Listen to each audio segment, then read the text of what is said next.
Speccing a room out for infrared heating is not the same process as it is for other types of heater, and there's a very good reason for this. It's because infrared is not the same as other types of heating.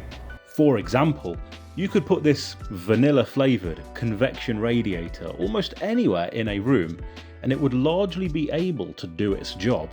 This is not the case with infrared though.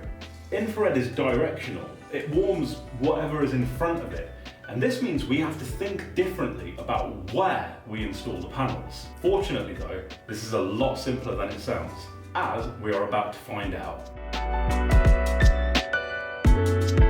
The first thing to understand is that heat sources have a range, and infrared is no different. It's for this reason that if you put your hand over a hot cup of tea, for example, your hand feels warm. But if you step away from it and go to the other side of the room, you won't feel the heat anymore because you're too far away. Now, this might seem obvious, but it's key to understanding how to get the most out of infrared heating. IR heaters have a range of around 3 meters, and you'll find the optimal warmth within the first 2 meters. It's also worth knowing that these distances are doubled for anything using near infrared, like our patio heaters, which are good for up to 6 meters, of which the first 4 meters are the optimal zone. With this in mind, when planning out your room, it's a good idea to split your room up into 3 meter by 3 meter zones and picking 1 or 2 heaters to warm that zone.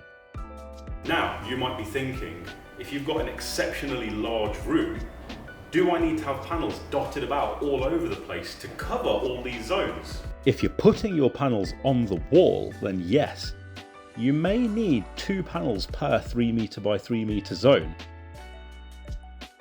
If, however, you're installing them on the ceiling, then you can potentially halve that to just 1 heater per zone. The reason for this is that, as mentioned before, infrared is directional. It heats what it sees, and there's no better way of maximising what you can see than by getting a bird's eye view. When the heater can see more in your room, it has a far better heat spread than anything wall mounted. This does then beg the question, if most of the panels are good for 3 meter zones, what's the point of the larger panels? The difference is warm-up time. A 700 watt infrared panel is just as capable of heating a 3x3 zone as a 1200 watt panel. The difference is the 1200 watt panel will do it in significantly less time. This immediately creates a trade-off between energy consumed and time spent switched on. Do you want to use more energy to get up to temperature sooner, or use less energy to reach your target temperature gradually? Some of this will come down to personal preference. If you want to feel hot right now, then you'll want more power. Another factor is the area that you're heating to. So, for example, an area like the living room, which typically has a lot of use, will probably stay warmer for longer because it's constantly occupied. So here you can probably use lower energy panels, knowing that there's residual heat and that you only need to maintain the warmth rather than having that immediate blast. An area like the bathroom or garage, however, isn't in use anywhere near as much as a living room, and for this reason, you'll want a shorter, sharper blast of warmth, making a larger heater that can increase room temperature relatively quickly a better choice here. Now, this is a lot of info to take in, so it would probably be a good idea to look at a few examples to see how this works in practice. Here's the floor plan for a 3 meter by 3 meter room.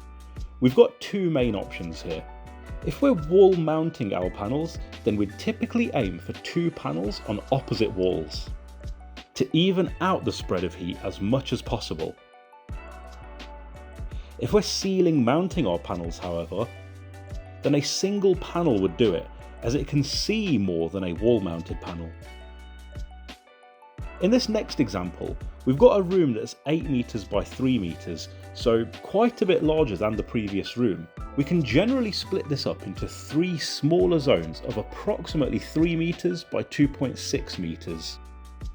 What we'd recommend for a room like this is 1 wall mounted heater in each of the end zones, And then to cover the cold spots that might be in the middle, a single ceiling mounted IR panel for the centre. This ensures a really even spread of heat throughout what is quite a wide and large room. Hopefully this video has given you a basic understanding of how infrared works and how best to utilise it in your home.